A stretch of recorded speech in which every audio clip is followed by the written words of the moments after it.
I swear to you, I never believed in any of the old mountain legends until the night of October 12th, 2016, when I set foot on the slopes of the Blue Ridge Mountains near Asheville, North Carolina, and something happened that still makes my skin crawl every time I think about it, because what I experienced there was not just a strange encounter or an odd coincidence. It was something that defied every rational explanation I had clung to for years, and it started, of all things, with a story my grandfather used to tell me when I was a child sitting on his porch on warm summer nights, the fireflies blinking in the yard as he leaned in close and whispered about the mountain that hums. He called it Cold Mountain, not because of the famous novel, but because that's what the locals had called it long before, a peak that rises dark and brooding above the Pisgah National Forest, where people swore that at night, when the wind was still and the moon was thin, you could hear a low vibration rolling through the ground as if the mountain itself were alive, breathing, murmuring in some forgotten tongue. And he would say it wasn't just sound. It was a warning, a voice trying to keep people away, but the stubborn ones, the hikers, the hunters, the curious, they didn't always listen, and some of them never came back. As a kid, I thought it was just one of those Appalachian ghost stories meant to scare children, like Tales of the Brown Mountain Lights or the Phantom Fiddlers. But my grandfather's tone was never playful. He spoke with the gravity of someone who had lost something in those woods, though he never said exactly what. And every time I asked, he would only shake his head and say, "Don't go looking for what you don't understand, boy, because the mountain doesn't forget." Years passed. I grew up, moved away, went to college, built a life where legends had no place. But in 2016, while I was living in Asheville, I stumbled across an old news clipping in the library archives dated October 13th, 1967, exactly 49 years before my walk into the woods, and it chilled me because it described the disappearance of two local men, brothers named Walter and Henry Caldwell, who vanished while camping near Cold Mountain. The article quoted their mother saying she heard the humming herself when she went up with the search party, a sound that vibrated through the soles of my shoes and made the trees shake without wind. And suddenly, I felt my grandfather's stories rushing back, not as bedtime tales, but as warnings carved into the local history. I couldn't shake it, and like a fool, I decided that I needed to see for myself whether the mountain really hummed, whether there was some geological explanation, maybe underground rivers or seismic activity, anything that could give sense to these stories. So on the evening of October 12th, just before sunset, I packed a light bag, took my headlamp, a notebook, a recorder, and drove out toward the trailhead at the base of the mountain, determined to spend the night alone on those slopes, to face the legend head-on, to prove or disprove it once and for all. The drive was ordinary enough. The leaves were in full autumn fire, reds and golds burning against the darkening sky, the air crisp with that October bite that carries both beauty and foreboding. And when I parked at the gravel lot, there were only two other cars, empty, their owners likely out on day hikes that would end before nightfall. The trail was silent except for the crunch of my boots, and as I climbed higher, the forest seemed to swallow me, the light draining faster than I expected, the shadows lengthening into strange shapes. But what struck me most was the absence of usual mountain sounds. No crickets, no birds, no rustling of small creatures. Just my breath and the steady beating of my heart, as though the forest itself were holding its breath waiting for something to happen. At one point, maybe halfway up, I stopped to drink water and heard what I thought was distant thunder rolling through the valleys. But the sky was clear and the sound was too steady, too low, like a note struck on some hidden organ beneath the earth. And in that instant, I remembered my grandfather's words, and every hair on my body stood on end. Still, I pressed on, telling myself it was geological, maybe a train far away, maybe my imagination. But the deeper I went, the stronger the sensation grew, not loud in the ears but deep in the chest, a hum you could feel more than hear. And I realized then that whatever the mountain was doing, it was not something I could easily explain, yet by that point I was already committed. The night was falling, and the path ahead was pulling me towards something I both dreaded and craved, something I still cannot name. By the time full darkness fell around me, I had reached a small clearing not far from the ridge, a place where the trees thinned just enough for the stars to spill through.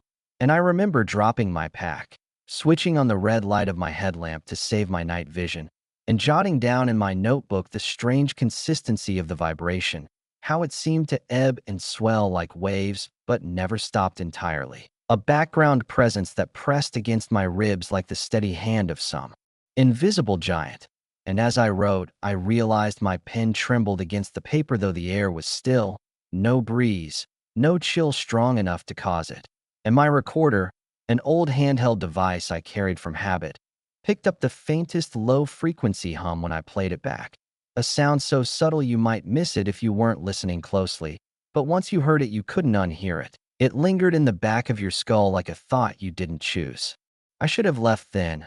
I know that now, but curiosity held me fast, that gnawing need to see whether the stories aligned with reality, whether I could be the one to unravel the mystery my grandfather had only feared. So I set up my small bivy sack in the clearing, ate a granola bar under the canopy of stars, and tried to calm the restless thrum in my chest. Around 10 o'clock, as the moon slid higher and painted the treetops in pale light, I noticed something uncanny. The forest had grown so quiet it felt staged, as if sound itself had been siphoned out of the air, and I thought of the Caldwell brothers, their names etched into that forgotten article, and wondered if this same silence had wrapped around them on their last night. I clicked off my headlamp to let my eyes adjust, and in that moment of darkness, before the stars sharpened, I felt the earth quiver beneath me, not like an earthquake, but like the resonance of a massive string being plucked deep underground. A slow reverberation that traveled up through my palms pressed against the dirt. My rational mind scrambled for answers. Maybe underground water, maybe geological shifts. But my body reacted differently, a pulse of dread rushing up my spine. Because no natural phenomenon I'd ever studied behaved with such rhythm, such intentional cadence, like something alive was stirring below. I told myself to breathe, to wait, to observe. But then I saw it. A thin veil of mist uncoiling between the trees, not rolling downhill as fog usually does, but rising upward in columns as though exhaled from the soil itself, glowing faintly in the moonlight like pale smoke. And the hum grew sharper, higher, aligning with the appearance of the mist as if the two were connected, some signal manifesting in both sound and sight. I wanted to write it down, to capture every detail, but my hands refused to obey, clenched tight at my sides, and my heart hammered so hard I thought it might sink with the vibration and stop altogether. So instead I just watched, rooted to the ground, unable to decide if I was witnessing something beautiful or something meant to terrify. Minutes passed, or maybe longer. It's impossible to measure time when every sense is consumed. And slowly, the mist thickened until the clearing itself seemed to dissolve, the edges of the trees blurring into shifting shapes. And I swear on everything I hold dear, I began to hear what sounded like whispers hidden inside the hum. Not words I could understand, not English or any language I knew, but syllables formed in the resonance itself, rising and falling in a chant that made the hair on my neck bristle. That was when the fear truly set in, because legends can be dismissed until the moment they align with your senses. And I realized this was no ordinary geological trick, no quirk of the landscape, but something that had stalked human memory for generations, something my grandfather had known enough to fear without ever describing in full. I thought about leaving, about grabbing my pack and bolting down the trail, but the strange thing is the mountains seemed to hold me, not physically, but with a pressure of presence, as though the very air had thickened around me, and every step away would be like moving against a tide. And so I stayed, my eyes fixed on the mist that now curled into patterns that resembled shapes, fleeting outlines of figures I couldn't quite recognize, human in form but distorted, elongated, dissolving before they fully cohered. And each time one appeared the hum surged louder in my chest, pressing until I almost cried out. Finally, desperate for proof, I lifted my recorder again, hit the button, and whispered the date. October 12th, 2016, my voice shaking. then held it outward toward the clearing as though the device might capture what my senses could not. And I swear the moment I did, the whispers seemed to shift, aligning closer, almost mocking, repeating sounds that resembled my own words, though twisted, hollow, reverberant, as if the mountain itself were playing them back to me in its own tongue. At that point, I no longer felt like an observer. I felt like a participant in something ancient, something I had stumbled into blindly, and I realized with a sick lurch that the Caldwell brothers had probably stood right where I was, notebook in hand, heart hammering, telling themselves they could endure just a little longer to unlock the secret. And just like them, I was in too deep to turn away. The moment the whispers bent into the shape of my own words, I felt something inside me snap. Not like fear alone, but like recognition, as though the mountain had noticed me specifically, plucked me out from the long chain of wanderers and hikers and foolish seekers who had walked these slopes, and now it knew my voice, my presence, my heartbeat, and it would not let me go.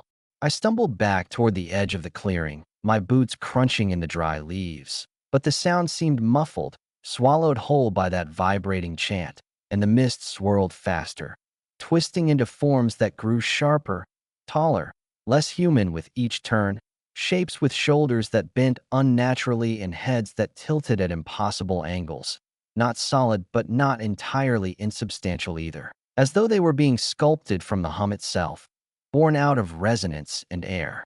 I forced myself to look down at my recorder, its red light blinking steadily, proof that this was not just in my head, that something external was happening.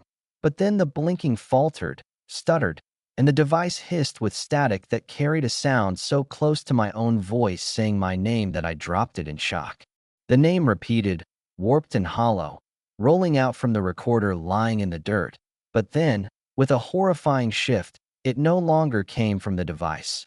It came from the clearing, from the mist, echoed in unison by the shapes that now leaned closer, their outlines rippling as if made of smoke and glass.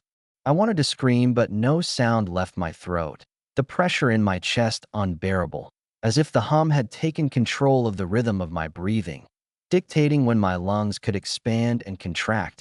And for a terrifying stretch of time, I felt like I was suffocating, like the mountain was teaching me how fragile air really is.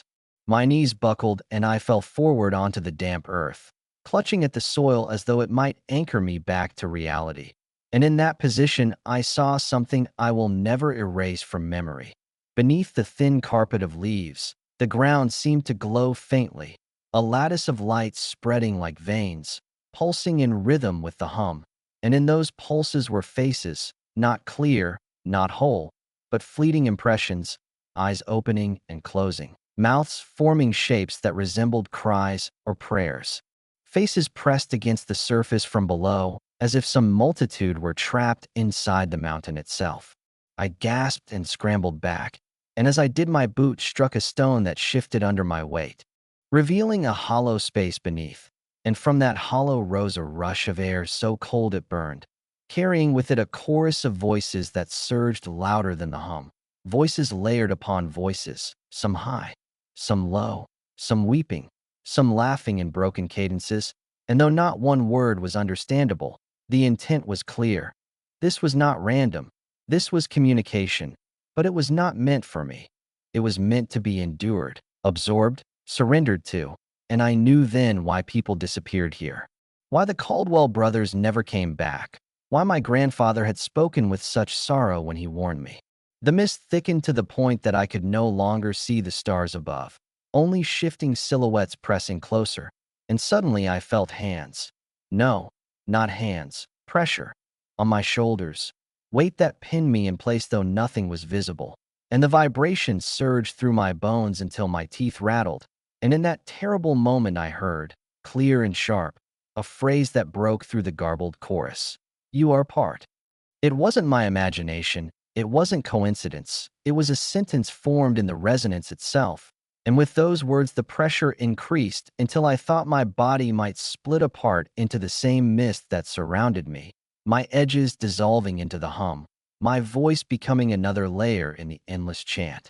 I fought with every ounce of will I had, clawing at the ground, dragging myself toward the tree line, the recorder still lying in the dirt behind me, blinking weakly. And though the shapes pressed closer, they did not follow past a certain point, as if bound to the heart of the clearing.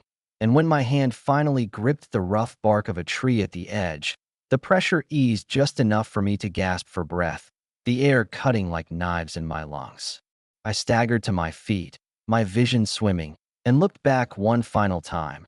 And I swear I saw the faces in the mist align for a brief second, a crowd of hollow eyes staring at me, mouths open in silent cry, before dissolving back into vapor. Then the hum dropped, not gone but lower, deeper, like the closing of a door, and though the clearing still glowed faintly, the unbearable presence had receded. I grabbed my pack, left the recorder where it lay, and half ran, half stumbled down the trail, branches tearing at my arms, stones slipping underfoot, the humming still following like a faint echo until at last, near midnight, I reached the gravel lot where my car sat under the cold watch of the stars. Only then, as I slammed the door and turned the key, did I realize my hands were still shaking so badly I could hardly grip the wheel. And when I glanced in the rearview mirror, for just an instant before the headlights flared, I thought I saw the mist standing between the trees at the trailhead, watching me leave, patient as stone. I didn't sleep that night, not a second, not even after I had driven back to my apartment in Asheville and locked every door and turned on every light, because the hum was still there inside me, faint but constant, like a phantom heartbeat that wasn't mine. And every time I closed my eyes, I saw those faces pressing against the glowing ground, those outlines in the mist leaning close as if to pull me under. The next morning, October 13th, 2016, I drove back to the library where I had first found the clipping about the Caldwell brothers, and I scoured every record I could, desperate for some mention of what I had seen, some confirmation that others had witnessed the same impossible phenomenon. But the articles were vague, the search reports bland.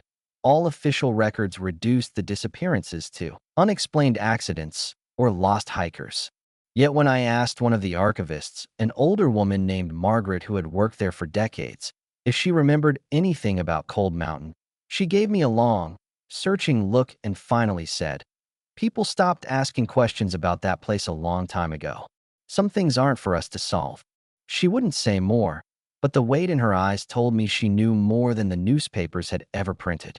That night, I lay awake again, the hum still resonating faintly in my chest, and I began to notice odd changes. Electronics near me would flicker, my phone battery drained unnaturally fast, the light bulbs in my apartment buzzed with a faint undertone that no one else seemed to hear, and worst of all, sometimes when I spoke aloud in an empty room I swore I heard a half-second delay, a faint echo of my own voice not bouncing off walls, but curling back from somewhere deeper, as though the mountain had kept a copy of me and wasn't finished yet. Days turned into weeks, and I tried to return to normal life, to my job, to my routines, but every October the pull grew stronger, and by the first anniversary of that night in 2017, I found myself standing at the base of Cold Mountain again, against every rational instinct, my car idling as though daring me to take one more step up the trail. And though I didn't go further that night, I knew then that this wasn't over, that the mountain hadn't released me entirely. I began to dig deeper into folklore, reading every scrap I could about the Blue Ridge region, about the Cherokee legends that spoke of mountains as living entities, keepers of spirits, guardians of something beneath, and one story in particular made me shudder. It described a sleeping one inside the mountain, a being that breathed through the ground and sang in voices that were not its own, calling those who listened too closely. The description matched too perfectly, as though the legend and my experience were two halves of the same truth. The years since have only deepened the mystery rather than resolved it.